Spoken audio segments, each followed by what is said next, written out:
Okay, but look at the differences between these two statues. That pretty much says everything you need to know about Zuko and his father. Ozai's statue shows him as fearful and intimidating. Washboard abs, flexed muscles, breath of fire, closed fists. He's dressed for an Angie Kai, dressed to fight. Looking up at this statue is probably the image Zuko has in his head of his father, right before he burned him. But this isn't just how Zuko sees his father. It's how the Fire Nation and the world as a whole saw Ozai. If you assume that Ozai approved or had some say in how this giant steel immortalization of himself turned out, we can also assume that this is how Ozai wants the world to see him, as a powerful, merciless ruler that brought change through violence and endless fiery aggression. Also, apparently, as a pretty well-endowed guy, too. I mean, damn. And then there's Zuko. And where do we even begin? He's not dressed to fight and unlike Ozai, he's not made to look like a WWE champ. And he's not dressed up all regal Fire Lordy-like. No cape, no pointy shoulder pad armor things. So it's obviously not meant to be a sheer display of strength or wealth or power, actually.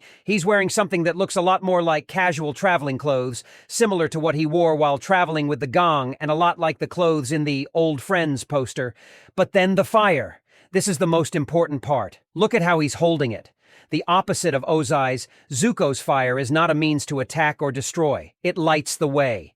He's holding it out for his people, leading them as they travel together into this new world. The focus of Zuko's statue isn't on sheer, shallow displays of power and strength.